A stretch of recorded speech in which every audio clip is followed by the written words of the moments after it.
இன்னைக்கு ஏதாவது client meeting இருக்கா? இல்லையே, ஏன்? அப்போ 2 இட்லி சாப்பிட்டு போலாமே. சரிங்க.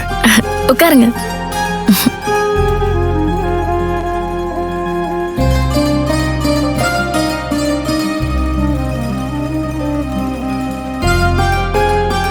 அச்சோ, ஒரு நிமிஷம்.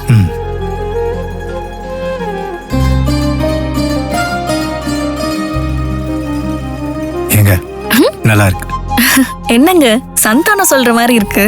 இட்லியோட டேஸ்ட் இட்லியில இல்ல, அது தொட்டு சாப்பிடுற சட்னில தான் இருக்கு. என்னங்க, சட்னி தொட்டு சாப்பிடுங்க.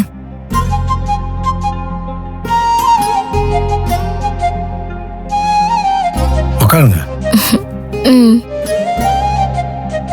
நீங்க சாப்பிட்டீங்களா? நீங்க சாப்பிடுங்க, நான் அப்புறமா சாப்பிட்டுக்கிறேன். காதலும்